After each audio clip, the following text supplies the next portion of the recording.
चलो, good morning everyone. बेटा जो आज की हमारी बेसिक क्लास है, दिस इज एग्रीगेट डिमांड का बेटा लेक्चर नंबर कौन सा है? Fourth I think, right. तो लास्ट क्लास में मैंने आपको कॉन्सेप्ट पढ़ाया था, कंजम्पशन फंक्शन। बिल्कुल ध्यान से कंसंट्रेशन से सुनिएगा बेटा, क्योंकि आज इसके कुछ बेसिक और इंपॉर्टेंट कॉन्सेप्ट हम डिस्कस करेंगे कंजम्पशन फंक्शन के। तो पहले मैं एक छोटा सा सिनेरियो आपको समझा देता हूँ, सिचुएशन क्या है, ठीक है। देखो, आपने इसके दो सिचुएशन पढ़े थे बेटा। एक तो आपने पढ़ा था टेबुलर प्रेजेंटेशन। क्या पढ़ा था बेटा? टेबुलर प्रेजेंटेशन, जिसमें टेबल के थ्रू बेटा हमने कंजम्पशन फंक्शन को प्रेजेंट किया था। दूसरा हमने पढ़ा था ग्राफिकल प्रेजेंटेशन, जहां पर हमने डायग्राम के थ्रू बेटा इसको एक्सप्लेन किया था डिटेल में, राइट। बिल्कुल ध्यान सुनिएगा। तो जो आगे का हमारा कॉन्सेप्ट चलेगा बेटा, ये भी इंपॉर्टेंट है। आज ये पढ़ाऊंगा आपको एल्जेब्रिक प्रेजेंटेशन।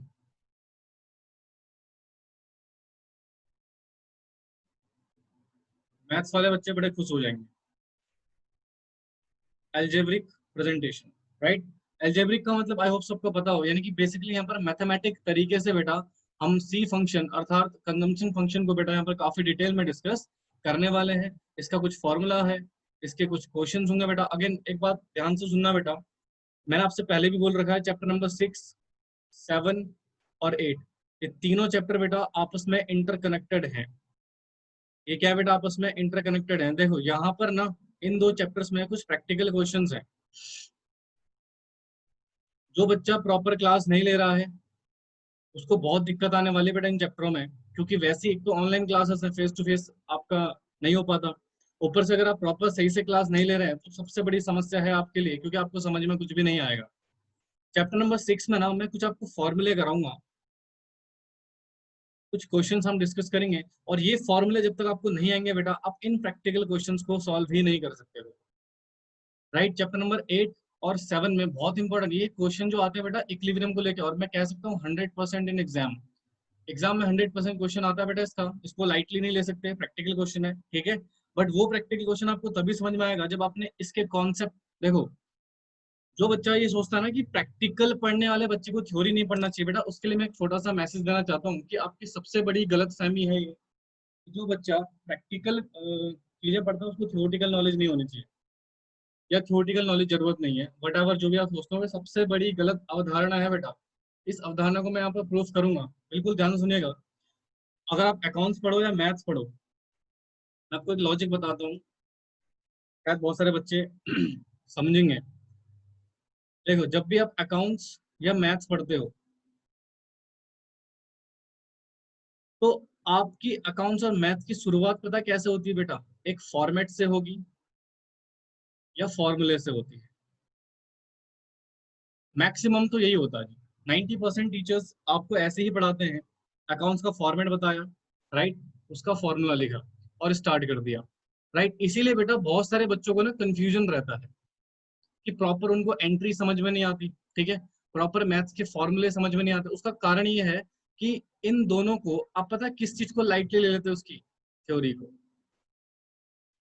शायद ही बेटा अकाउंट्स में अपने किसी चैप्टर की डिटेल में थ्योरी पढ़ी हो, क्योंकि टाइम लगेगा ना, फिर एक एक चैप्टर में आराम से 15-15 20-20 घंटे लेक्चर लगेंगे बेटा, तो प्रॉब्लम तो होगी, right. The point being sir, ये थ्योरी कितनी इंपॉर्टेंट है, इट्स वेरी इंपॉर्टेंट। जब तक बेटा आपको थ्योरी, यहाँ पर भी बेटा इकोनॉमिक्स में भी कुछ प्रैक्टिकल है। जिन बच्चों ने मेरे से नेशनल इनकम का चैप्टर पढ़ा है उनको प्रैक्टिकल में जरा से भी दिक्कत नहीं आ रही होगी, इतना तो मैं कह सकता हूँ बेटा। रीजन बीइंग, आपने दो तरीके से इस प्रैक्टिकल को पढ़ा, पहले इसकी थ्योरी पढ़ी और फिर इसका प्रैक्टिकल आपने पढ़ा है। इस थ्योरी से क्या होता है बेटा, हमें ना कॉन्सेप्ट लॉजिक क्लियर हो जाता है कि जो हम काम कर रहे हैं वो क्यों कर रहे हैं। तो वैसे ही बेटा इन चैप्टर्स में भी है, ये जो फॉर्मूले आप जो थ्योरी डिस्कस कर रहे हो ना, ये थ्योरी आप इसलिए पढ़ रहे हो बेटा ताकि आपको प्रैक्टिकल का लॉजिक क्लियर हो सके। वंस अगर आपको लॉजिक क्लियर नहीं है, मैं गारंटी दे सकता हूँ जितना बड़ा सवाल क्यों ना आ जाए, कितना छोटा सवाल क्यों ना आ जाए, आप उसको रट्टा मार के ही कर पाओगे, वैसे कर ही नहीं सकते। बट अगर आपको लॉजिक क्लियर है, कॉन्सेप्ट क्लियर है ना, मैं गारंटी दे सकता हूँ जैसा उलझा हुआ क्वेश्चन क्यों ना आ जाए बेटा, आप सारे क्वेश्चन सॉल्व कर दोगे अच्छे से, प्रॉपर तरीके से। तो ये सबसे बड़ी कमी है बेटा हमारे एजुकेशन सिस्टम की, राइट, कि वो इन दोनों को कभी भी साथ लेके नहीं चलता, या तो सिर्फ प्रैक्टिकल होगा या तो सिर्फ थ्योरी होगी, राइट। ये दोनों जिस दिन साथ में आ गए बेटा, बेटा मैं लॉ पढ़ाता हूँ बच्चों को, सीएस के बच्चों को लॉ पढ़ाता हूँ। अब उन बच्चों से पूछना क्या उन्हें कभी लॉ पढ़ने में दिक्कत होती है? रीजन बीइंग उनके ना ये चीज क्लियर हो जाता है पहले। तो ना लॉ जैसा सब्जेक्ट बेटा बहुत कॉम्प्लिकेटेड सब्जेक्ट है, अच्छे अच्छों को समझ में नहीं आता, बट उसका लॉजिक यही है, अगर आपने कॉन्सेप्ट पढ़ लिया ना, फिर इसमें बेटा प्रैक्टिकल क्वेश्चंस होते हैं, केस स्टडी। वो केस स्टडी सॉल्व करना हर किसी की बस की बात नहीं होती है, राइट? बट वो केस स्टडी आप तभी समझ पाओगे जब आपके कॉन्सेप्ट क्लियर हो। वैसे बेटा देखो, हर चीज को पढ़ने का एक ही तरीका है, पहले कॉन्सेप्ट, थ्योरी, देन प्रैक्टिकल। आप कभी भी मैथ्स और अकाउंट्स में बेटा पहले थ्योरी पढ़ के देखना, मैं 100% गारंटी लेता हूँ कि आपको क्वेश्चंस में डाउट नहीं होगा। एक और चीज मैं आपको बोलना चाहूंगा, जिस दिन आपका कंपनी अकाउंट स्टार्ट होगा, आप कहीं भी ट्यूशन पढ़ते हैं, कोचिंग पढ़ते हैं बेटा, उससे फर्क नहीं पड़ता। जिस दिन आपका कंपनी अकाउंट शुरू होगा और शेयर कैपिटल वाला चैप्टर हो जाएगा, जरा मेरे को बताना, मैं आपसे कुछ क्वेश्चंस पूछूंगा, और मैं इतनी गारंटी ले सकता हूँ कि आप में से कोई भी बच्चा आंसर सही से नहीं दे पाएगा, क्योंकि आपने उसकी थ्योरी डिस्कस करी ही नहीं होगी। खैर, हम अपने टॉपिक पे आते हैं। तो पढ़ने का तरीका बता रहा हूँ बेटा, पहले थ्योरी, कॉन्सेप्ट, देन प्रैक्टिकल। देखो आज का जो सिचुएशन है आपको कैसे समझ में आएगा, फटाफट हेडिंग लिखिए, डिटेल एक्सप्लेनेशन ऑफ। ठीक है, वो कंपनी अकाउंट वाला चैप्टर शुरू होगा, मुझे बताना जरूर। Detail explanation of algebraic presentation of consumption function. ठीक है, detail explanation of algebraic presentation of consumption function. Now इसको ध्यान से डिस्कस करना बेटा, बिल्कुल कंसंट्रेशन से। एक्चुअली है क्या यहाँ पर बेटा, देखो अभी तक आपने क्या पढ़ा, थ्योरेटिकल फॉर्म में, डायग्राम फॉर्म में, टेबुलर फॉर्म में कंजम्पशन फंक्शन पढ़ा। तो आपने बेसिकली ये पढ़ा था सर, कंजम्पशन और इनकम के बीच का जो रिलेशन होता है, फंक्शनल रिलेशन, वो हमारा कंजम्पशन फंक्शन कहलाता है। बेसिक सिनेरियो तो यही था बेटा, यस और नो। बट इसको हम पढ़ते हैं फॉर्मूले के तौर पे, बिल्कुल ध्यान सुनना। इसका फॉर्मूला होता है C is equal to C bar plus B Y. Again बिल्कुल समझना, रट्टे मारने की जरूरत नहीं बेटा, बहुत सिंपल है। देखो, लिखना मत, कोई भी लिखना मत जब तक मैं बोलूँ ना। सी का मतलब सर, हम यहाँ पर कंजम्पशन को निकालेंगे, तो सी स्टैंड फॉर कंजम्पशन। ठीक है, सी बार होता है ऑटोनोमस कंजम्पशन, ऑटोनोमस कंजम्पशन, जिसको बेटा हम एक और नाम से जानते हैं, मिनिमम लेवल ऑफ कंजम्पशन। अगर आपने लास्ट क्लास ली है बेटा अच्छे से, तो वहां पर टेबल में याद है, जब हमारी इनकम 0 थी तो हमारे खर्चे कितने थे बेटा, 20। तो that 20 is known as autonomous consumption. ठीक है, इस 20 को हम ऑटोनोमस कंजम्पशन बोलते हैं। फिर आता है MPC, marginal propensity to consume, marginal propensity to consume. इसको समझाऊंगा डिटेल में ये है क्या, इसका आने वाली क्लासेस में बेटा इसका डिटेल में एक्सप्लेनेशन होगा। फिर होता है Y, Y stand for basically आपकी इनकम। एक बात बता दूं बेटा, बहुत सिंपल क्वेश्चन होंगे, रीजन बीइंग ये एग्जाम के लिए ये इंपॉर्टेंट नहीं है, बट इससे जो क्वेश्चन, ये एक तरह से कह सकते हो फाउंडेशन है, बेस है। ये बेस क्लियर होगा तो आने वाले जो हमारे इंपॉर्टेंट क्वेश्चन होंगे इक्विलिब्रियम वाले, उन क्वेश्चंस में आपको कभी भी कोई प्रॉब्लम फेस नहीं होगी।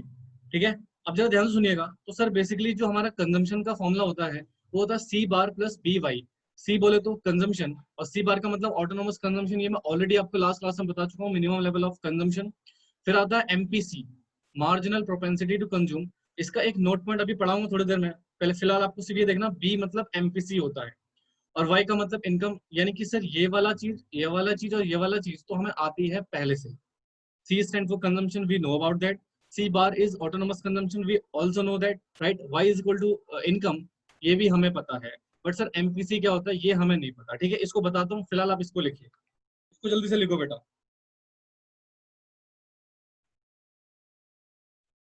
इसको नोट कीजिए फटाफट से।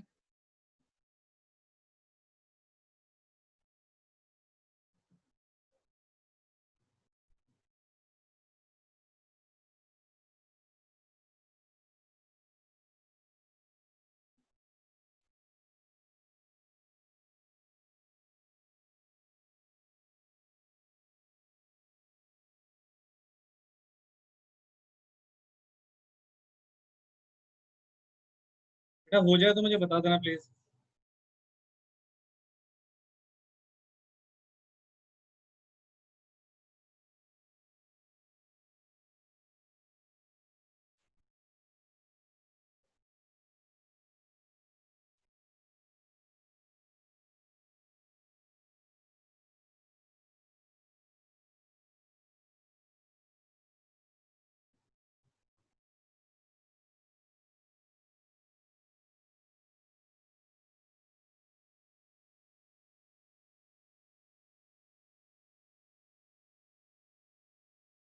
हो गया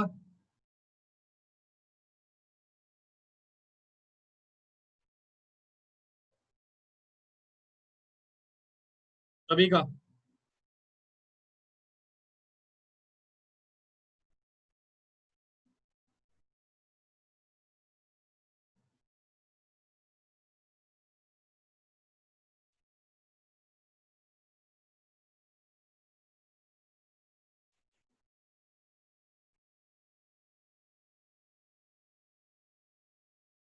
बेटा propensity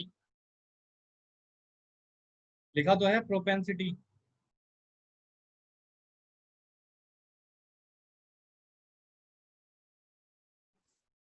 marginal propensity to consume. चलिए अब पहले इसी को समझ लेते हैं, फिर इसके प्रैक्टिकल क्वेश्चन करेंगे।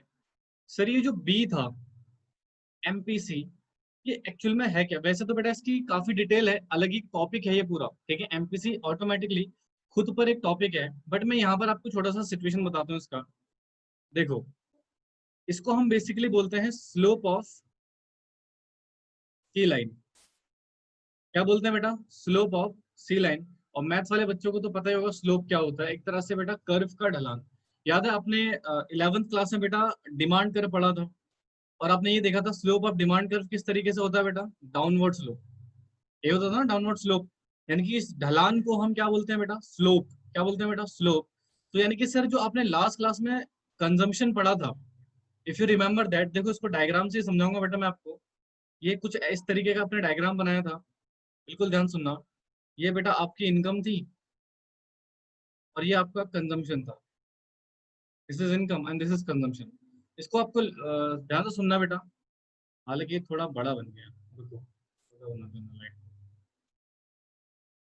ये है आपका कंजम्पशन, और ये है आपका इनकम और कंजम्पशन, ठीक है। ऐसा ही कुछ पढ़ा था बेटा आपने लास्ट क्लास में? हाँ जी सर। अब सुनना, सर हमारा सी कहाँ से शुरू हो रहा था? 20 से। फिर कितना था बेटा? 60। फिर कितना था? 100। फिर कितना था बेटा? 140।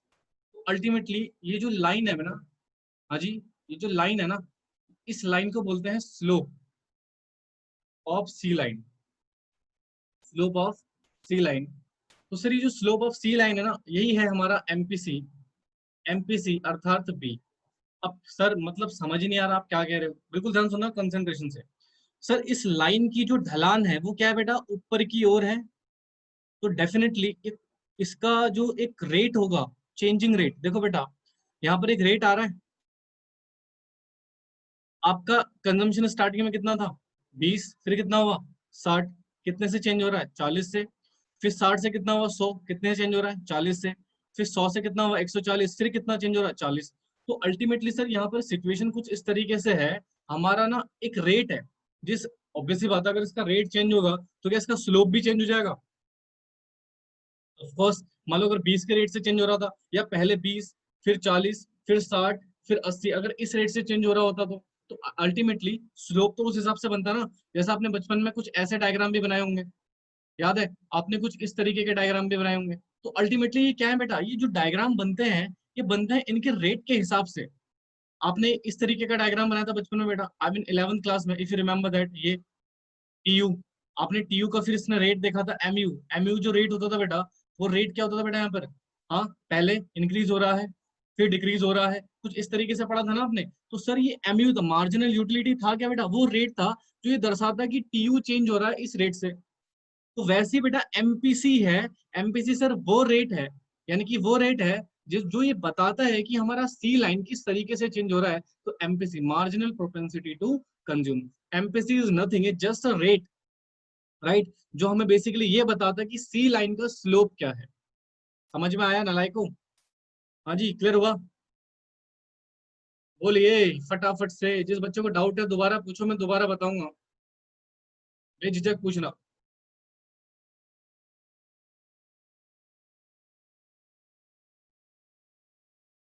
एक बार और, ठीक है। ठीक है बेटा, जो एक बार और पूछ रहा ना, आपने 11th क्लास मेरे ख्याल से सही से पढ़ी नहीं है बेटा। खैर मैं बताऊंगा, अगर आपने 11th क्लास पढ़ी होती ना बेटा, ये समझ में आ जाता नालायक को। देखो, मैं आपको 11th क्लास में लेके चलता हूँ। ये बेटा मान लो हमारा टीयू है, कुछ इस तरीके का टी यू होता था, फिर हमारा कुछ एम यू बनता था, मार्जिनल यूटिलिटी बनता था बेटा। आई थिंक मेरे ख्याल से कुछ इस तरीके से होता था, राइट। तो बिल्कुल ध्यान से सुनना।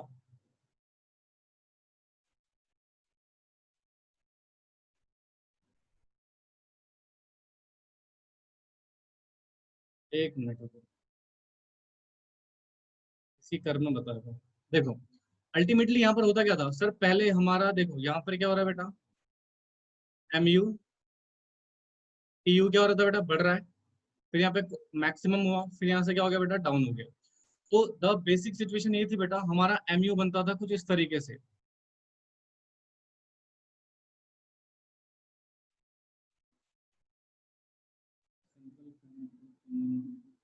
हाँ बेटा, हाँ बेसिकली वही। तो ये बनता था बेटा आपका एम यू का डायग्राम, ये बनता था आपका टी यू का डायग्राम। देखो यहाँ पर आपने एक लाइन देखी होगी, और यहाँ पर भी आपने एक लाइन देखी होगी बेटा उस टाइम पे, बचपन में जब आप पढ़ा होगा। तो यहाँ पे होता क्या था, देखो यहाँ पे हमारा एम यू बढ़ रहा है तो टी यू बढ़ता था इंक्रीजिंग रेट से। फिर हमारा एम यू क्या हो रहा है बेटा, घट रहा है, तो टी यू बढ़ता जरूर था बट डिक्रीजिंग रेट से। फिर यहाँ पर एम यू क्या हो जाता था बेटा, नेगेटिव, तो हमारा एम यू क्या होता था बेटा, डिक्रीज होने लगता था। तो अल्टीमेटली जो टी यू में एक सिचुएशन, एक ग्राफ बन रहा है ना, देखो पहले यूं जा रहा है, फिर मैक्सिमम आ रहा है, फिर नीचे को आ रहा है। तो ये ग्राफ, ये अल्टीमेटली है क्या बेटा, स्लोप। और इसका स्लोप क्या है, एम यू। एम यू तो बता रहा है किस तरीके से एक्ट कर रहा है, पहले बढ़ेगा, फिर घटेगा, फिर नेगेटिव हो जाएगा। तो यानी कि सर ये रेट है, पहले रेट क्या हो रहा है बेटा, बढ़ रहा है पॉजिटिवली, फिर बढ़ रहा है बट नेगेटिवली, फिर नेगेटिव हो गया। तो अल्टीमेटली सर ये रेट है, ये रेट अल्टीमेटली दिखाता है कि किस तरीके से हमारा टीयू एक्ट करता है। तो वैसी सिचुएशन यहाँ पर भी बेटा, हमारा कंजम्पशन वाला पॉइंट। अब इधर आ जाओ, मैं एक सिंपल क्रक्स पॉइंट में भी आपको बताऊंगा कि सिचुएशन क्या है। अगर मैं बेसिक क्रक्स की बात करूं बेटा, बिल्कुल ध्यान से सुनेंगे कंसंट्रेशन से। ये देखो, ये जो हमारा आपने पढ़ा था ना लास्ट क्लास में लाइन, ये देखो हमारा यहाँ से सी स्टार्ट होता था और ये इस तरीके से जा रहा था, तो स्लोप है, राइट। ये जो स्लोप है बेटा, इसमें एक रेट चेंज हो रहा है 40-40 का, राइट। तो ये रेट जो है ना, इसी रेट को बेटा हम क्या बोलेंगे, स्लोप ऑफ सी लाइन, यानी कि एमपीसी। तो marginal propensity to consume is nothing, is just a slope of C line. ये सी लाइन का क्या बेटा, स्लोप है। सर ये वो रेट को दर्शाता है जिस रेट से हमारा कंजम्पशन में चेंज होता है। अगर सिंपल लैंग्वेज में बोल देंगे, सर द रेट एट विच, देखो अगर मैं सिंपल लैंग्वेज में एमपीसी बोलूं, rate, the rate at which consumption is changes. I think अब तो समझ आ गया होगा। बहुत ही सिंपल तरीके से बता दिया बेटा, डायग्राम तरीके से बता दिया बेटा, और एक सिंपल क्रक्स पॉइंट वाले तरीके से भी बता दिया। बोलो अभी भी किसी को डाउट है? हाँ जी, क्लियर हो गया सबका?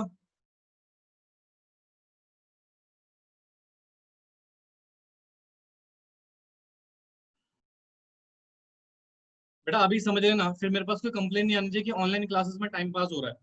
ठीक है, मुझे इस तरह की कोई कंप्लेन नहीं आनी चाहिए। तो जिसको भी डाउट है अभी भी मेरे से पूछ लिया करो।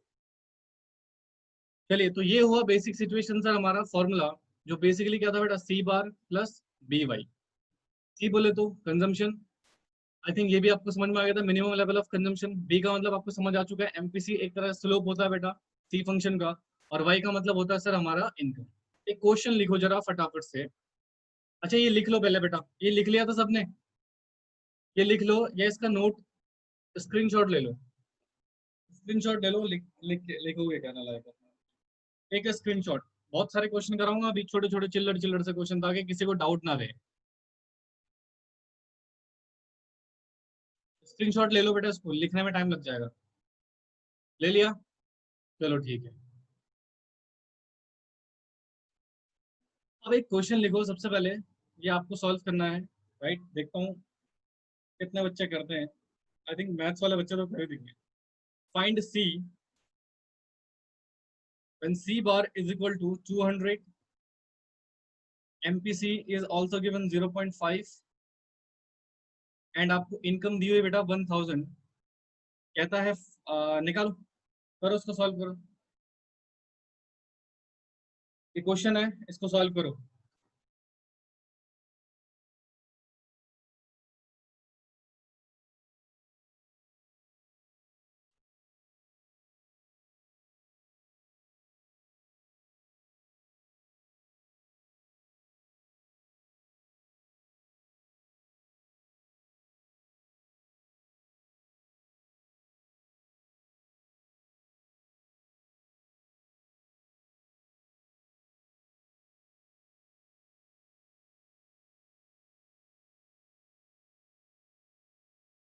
चलो बेटा नोट कीजिए, फटाफट नोट कीजिए इसको।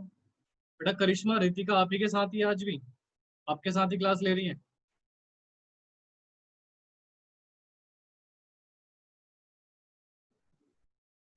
दो बच्चों का आंसर आ गया, तीन का, चार का, ओके। आई थिंक बड़ा सिंपल था, सभी का आ जाना चाहिए। तो अभी तक सभी का आंसर करेक्ट है बेटा। चलो आंसर को मैच कर लेना, या जिनसे नहीं हुआ वो देखो। सिंपल सी बात है सर, हमें क्या क्या दिया, सब कुछ तो दिया है, हमें सी निकालना है। सर सी बार हमें दिया हुआ है 200। सर एमपीसी अर्थात बी हमें दिया हुआ है बेटा कितना, 0.5। और जो वाई है वो हमें कितना दिया हुआ बेटा, 1000, है ना। अब यहाँ पर सर हमने फॉर्मूला लगाया सी का, सी बार प्लस बी वाई। तो सी का, सी बार दिया हुआ है 200, और प्लस एमपीसी दिया हुआ है 0.5, और ये दिया हुआ है बेटा हमें 1000। तो 200 प्लस बेटा, जब भी इसको मल्टीप्लाई करते हैं ना, तो जैसे मान लो पॉइंट को हटा दो, यहाँ से जीरो हट जाता है, ठीक है। तो इसको मल्टीप्लाई करोगे तो 500 हो जाएगा। बहुत सारे बच्चे मुझे पता है इसी में कंफ्यूज होंगे, मल्टीप्लाई करें कैसे, क्या करें, बचपन में ध्यान से पढ़ा ही नहीं है कुछ। ठीक है, तो this is the answer, 700 we are having. चलिए इसको नोट कीजिए फटाफट से। बेटा आकाश आप अभी ज्वाइन कर रहे हो क्लास? हाँ, इतनी लापरवाही, कुछ भी समझ में नहीं आएगा बेटा।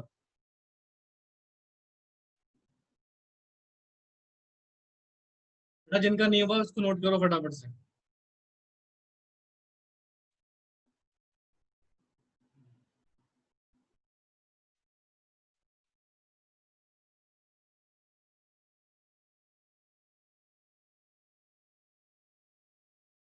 किसी को कुछ पूछना है इसमें? हाँ जी।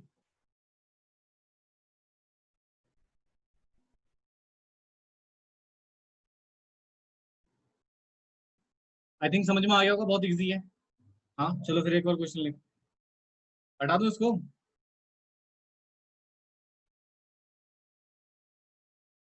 बेटा आदित्य है क्लास में?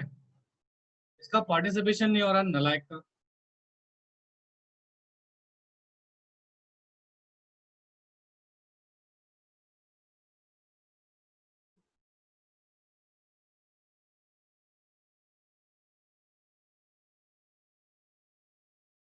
चलो देखो, क्वेश्चन नंबर 2। तो नोटबुक नहीं बेटा, तो किसमें लिख रहे हो आप? बिना लिखे कैसे काम चलेगा? नानी के यहाँ आप गए, अब नोटबुक लेके नहीं गए? कमाल है यार। देखो फाइंड आउट सी बार। अब हमें क्या लिखना है, सी बार। ये तो यार आपको कॉपी लेके जानी चाहिए थी ना, ऐसे थोड़ी होता है। चलो, सी दिया हुआ है बेटा 20, आपको बी दिया हुआ है 0.8, और इनकम दी हुई है 0। निकालो सी बार, सी बार निकालो फटाफट।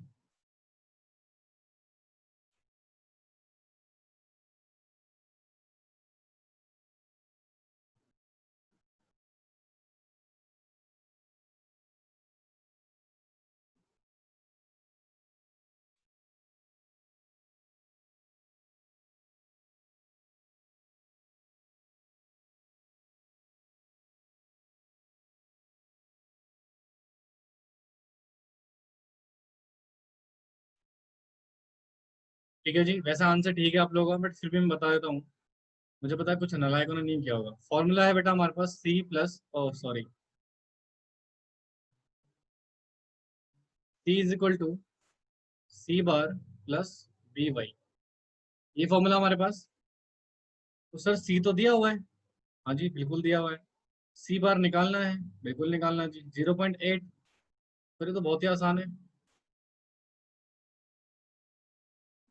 Question number 2, actually 3। तो हो गया होगा सबका, ये 0 हो गया बेटा। तो सी बार कितना बच गया हमारा, 20। तो अगला क्वेश्चन लिखो, फाइंड आउट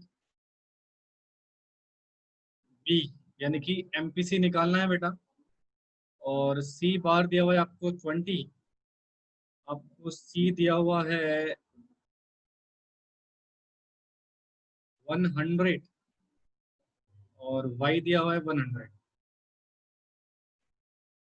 निकालो जी।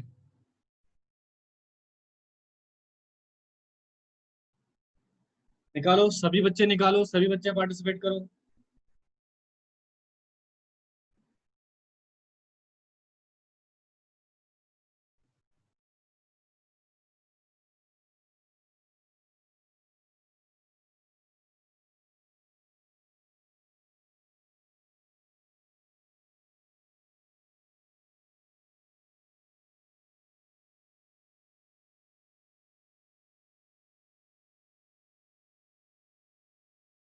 एक स्टूडेंट का आंसर आया।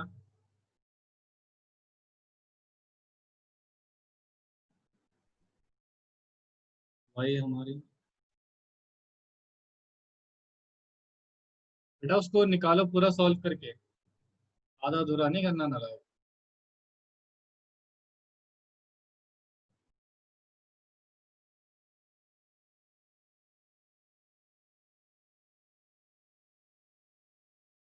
एक बात बता दूं बेटा, एमपीसी कभी भी एक से ज्यादा नहीं आएगा।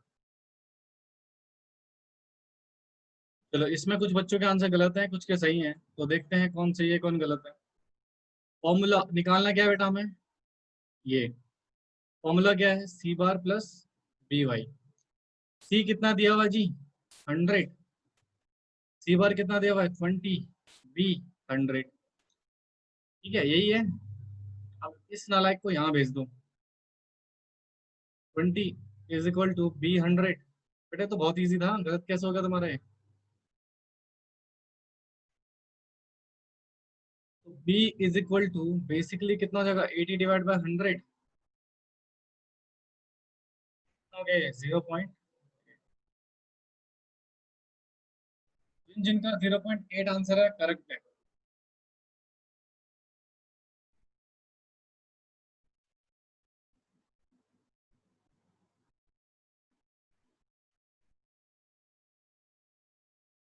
सभी का आ गया। अब क्या बच गया, सी निकाल लिया, सी बार निकाल लिया, बी निकाल लिया, इनकम को अलग कर लेते हैं, फिर आगे बढ़ते हैं।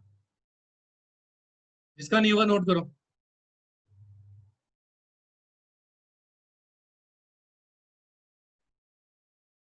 जिन्होंने नहीं किया बेटा नोट करो उसको फटाफट से, ये स्क्रीनशॉट ले लेना।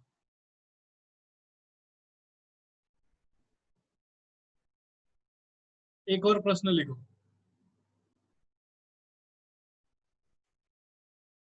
वाई निकालना है, सी बार दिया हुआ है 20 और एम पी सी दिया हुआ है 0.8।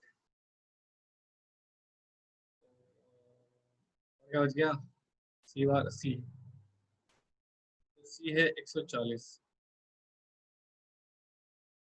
निकालो।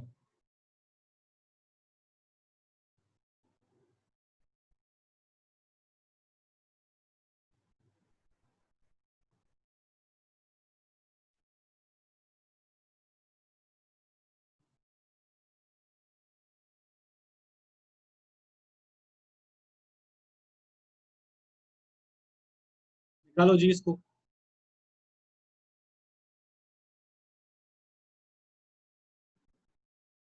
क्या बात है, बहुत अच्छे, वेरी गुड।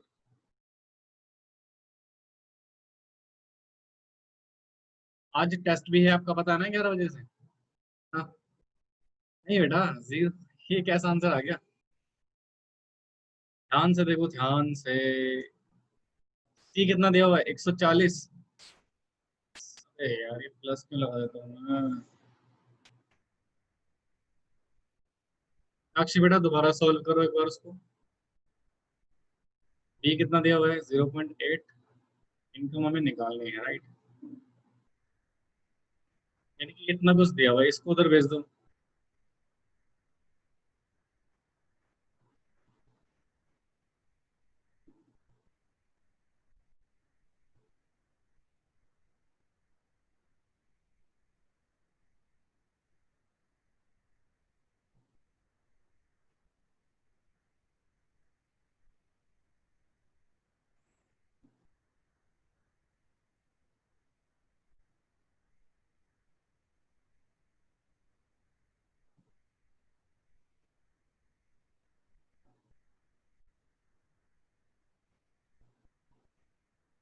हमेशा ग्रहण वाले दिन ही टेस्ट।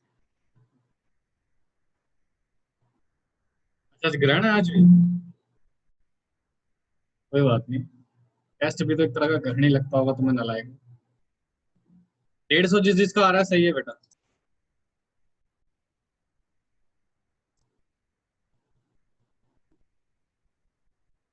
आगे बढ़ जाए क्या? आई थिंक समझ में आ गया होगा।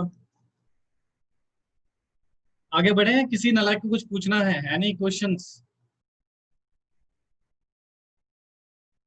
किसी भी प्रकार का प्रश्न है किसी बच्चे का तो पूछे।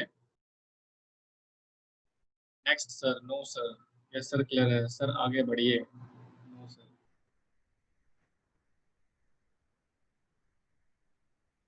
चलो ठीक है, आगे बढ़ते हैं बेटा।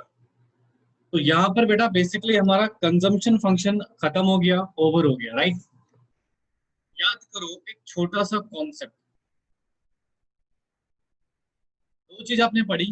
एक तो आपने पढ़ा कंजम्पशन, और एक चीज पढ़ी आपने बेटा इनकम।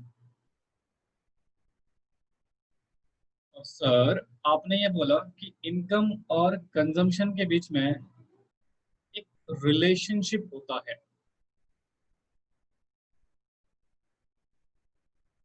राइट। अब जरा ध्यान से सुनेंगे, कंजम्पशन फंक्शन अर्थात हम इसको सी से डिनोट करते हैं, और इनकम को हम बेटा वाई से डिनोट करते हैं। बेटा देखो, यहाँ पर जब आपकी इनकम जीरो थी, लेट अस अज्यूम, तो खर्चे कितने थे बेटा? 20 रुपए। मान लेते 20 थे।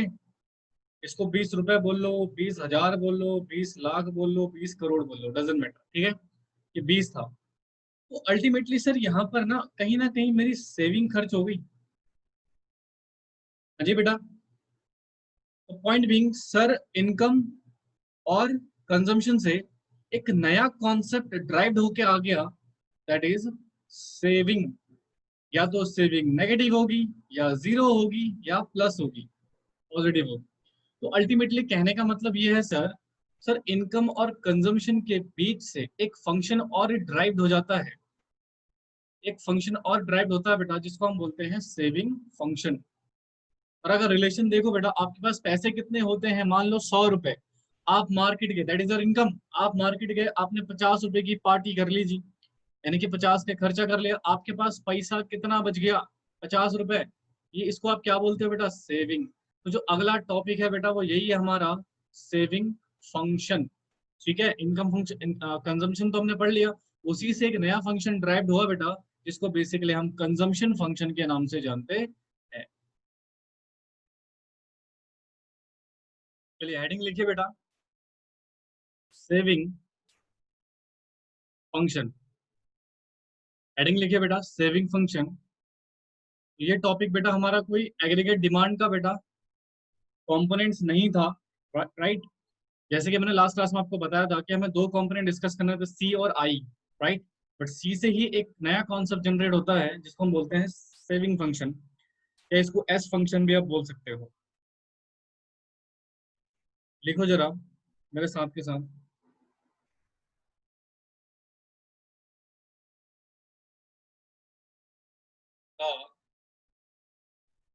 Functional relationship between saving and income. Saving and income is known as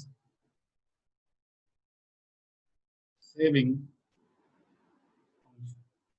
और बेटा टेस्ट ऑनलाइन होगा, और सभी बच्चे को ऑनलाइन टेस्ट देना है, ठीक है। वरना तुम लोग सही से पढ़ते नहीं, करते नहीं हो, नालायक हो। S function is the derivation of C function. S function है बेटा, वो सी फंक्शन का ही डेरिवेशन है, ठीक है जी।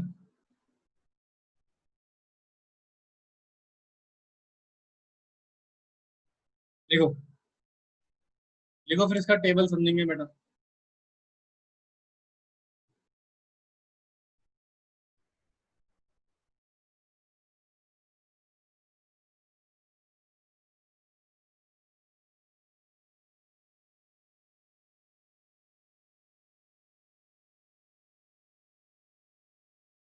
देखो अगर मैं इसकी बेसिक थ्योरी की बात करूं बेटा, तो थ्योरी देखो क्या लिखी हुई है।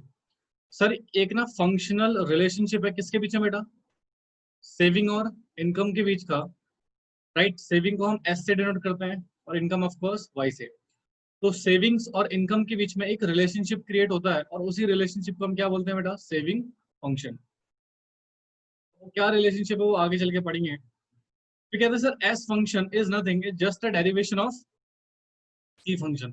यानी कि जो एक्स एस फंक्शन है वो सी फंक्शन से ही ड्राइव होके आया है। कैसे आया है, ये थ्योरी लिख ली बेटा सबने? हाँ जी बोलो फटाफट।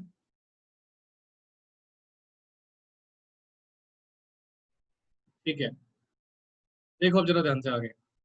एक टेबल बनाओ। टेबल, अच्छा टेबल नंबर कौन सा होगा, तीसरा। इसको आप नाम दीजिए सेविंग फंक्शन। सेविंग फंक्शन, या आप ये बोल सकते हो derivation of C function. Derivation of C function.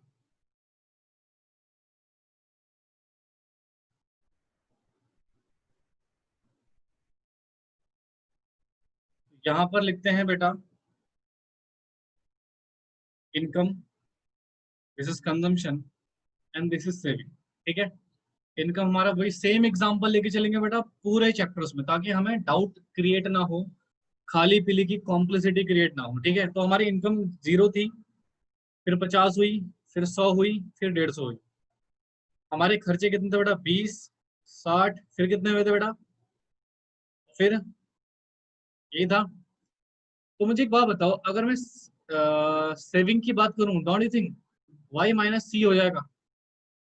यानी कि इनकम 0, खर्चे कुछ ना कुछ, सेविंग नेगेटिव। इनकम 50, खर्चे 60, अगेन सेविंग नेगेटिव। इनकम 100, खर्चे 100, 0, प्लस 10। बना लो इसको,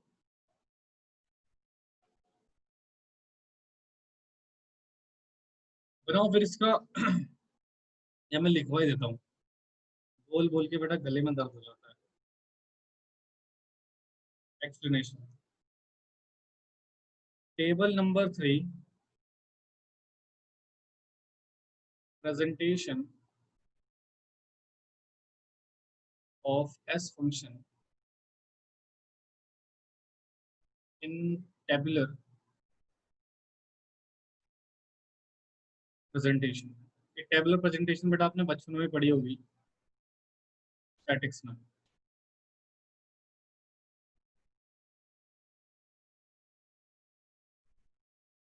saving -20 when income is 0. This is because expenditure are 20 when y is 0. ठीक है, तीसरा, s increases as y increases, it imply it imply that s is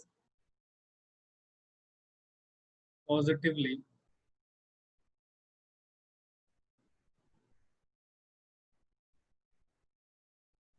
related to y.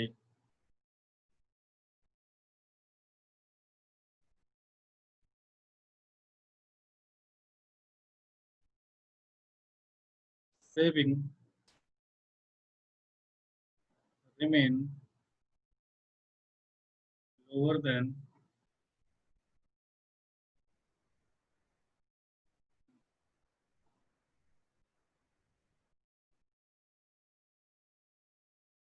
it never greater than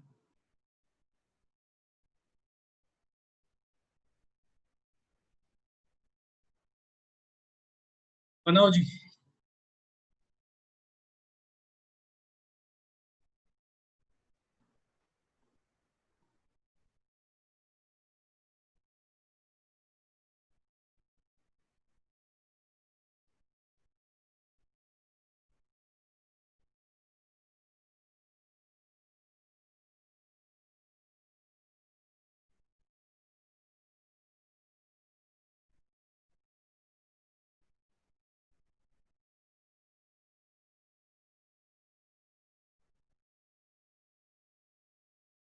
देखो बेटा जल्दी।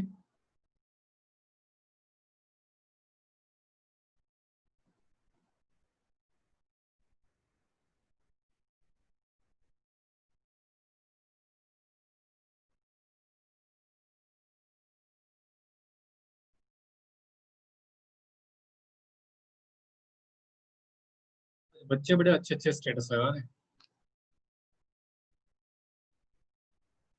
Teachers को लेके। देखो बच्चों, टेबल नंबर 3 देखो, सेविंग फंक्शन, आई थिंक ये तो समझ में आ गया होगा बेटा, राइट। तो सर इससे ना हमारे पास कुछ फॉर्मूले भी जनरेट होते हैं, और ये जनरल फॉर्मूले नालायक इसको याद रखना। अगर बेटा मैं इसकी बात करूं इनकम निकालने का, तो क्या मैं ये बोल सकता हूँ, ये फॉर्मूला आगे भी आपको काम आएगा, y is equal to C plus S, यानी कि कंजम्पशन और सेविंग को जोड़ दूं तो क्या बन जाएगा बेटा हमारा इनकम। ऑब्वियस सी बात है ना, हमारे खर्चे कितने थे 20, सेविंग कितनी हो गई, तो ये जीरो आ गया, या सुनो। फिर अगर मैं सी निकालना चाहता हूँ तो वाई माइनस एस, या एस निकालना चाहता हूँ तो वाई माइनस सी। तो ये जनरल फॉर्मूले हैं जो इस कॉन्सेप्ट से जनरेट हो जाते हैं, जो आपको जनरली याद रखने हैं बेटा, ठीक है। या लिख भी लेना साइड बाय साइड। तो इनकम जीरो, तो इनकम में से कंजम्पशन माइनस हुआ, सेविंग निकल के आ गया इस तरीके से। तो देखो पहले के दो चरण में ये क्या है बेटा, नेगेटिव है। पहले के दो स्टेप्स में क्या है बेटा, ये नेगेटिव है, फिर ये जीरो हो गया और फिर ये पॉजिटिव हो गया, ठीक है। अल्टीमेटली आप ये कह सकते हो कि सर सेविंग्स ना बढ़ रही हैं बेटा, -20 और -10, ऑब्वियसली बात है, -10 is more than -20, zero is more than -10, right, +10 is more than zero. तो अल्टीमेटली यहाँ पर सेविंग्स क्या हो रही है बेटा, बढ़ रही है, क्योंकि सर इनकम भी क्या हो रही है बेटा हमारी, बढ़ रही है। तो देखो टेबल नंबर जो 3 है बेटा, वो प्रेजेंट कर रहा है सेविंग फंक्शन को इन ए टेबुलर प्रेजेंटेशन। पहला पॉइंट तो आई होप सो सिंपल है। फिर कहते हैं सर एस जब हमारी -20 है, रीजन वाई हमारी जीरो है, इसका कारण है कि इनकम, खर्चा उस टाइम पे हमारा कितना है बेटा 20। अगर मान लो हमारा खर्चा यहाँ पे 40 होता, तो सेविंग कितनी होती बेटा, अगर सॉरी खर्चा 40 होता तो सेविंग कितनी होती, -40, ठीक है। तो ultimately sir depending on the consumption यहाँ पर हमारा सेविंग डिसाइड होगा, ठीक है। फिर कहते हैं एस इंक्रीज होता है एज वाई इंक्रीजेस, यानी कि सर सेविंग बढ़ता है जैसे इनकम बढ़ेगी। इट इम्प्लाइज सेविंग्स के और इनकम के बीच में क्या है बेटा, पॉजिटिव रिलेशनशिप है। बेटा सेविंग हमेशा इनकम से कम रहेगा, इनकम से ज्यादा नहीं हो सकता। ऐसा तो नहीं हो सकता ना बेटा, मेरी 100 रुपए इनकम है और मैं 120 रुपए बचा रहा हूँ, हाउ इज दिस पॉसिबल, ठीक है। बट ऐसा हो सकता है कि सर 120 रुपए इनकम है, 100 रुपए बचा रहा हूँ, तो सेविंग हमेशा इनकम से क्या होगी बेटा, कम रहेगी, लोअर देन रहेगी। बट हाँ ये होगा कि इनकम के बढ़ने से सेविंग्स भी क्या होने लगेंगे बेटा, हमारी बढ़नी लगेंगी। समझ आया। हाँ जी बोलो फटाफट से, किसी को डाउट है तो पूछो।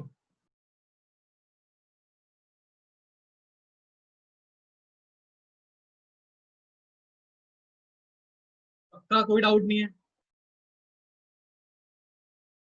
किसी सिंगल स्टूडेंट को बेटा, पूछ लेना बिल्कुल बिना किसी टेंशन के। चलिए फिर अब मिलते हैं बेटा हम नेक्स्ट क्लास में। और आपका थोड़ी देर बाद टेस्ट है बेटा, आपको मैं 10 मिनट का टाइम देता हूँ, ठीक है, टेस्ट है उसके बाद। चलिए ठीक है।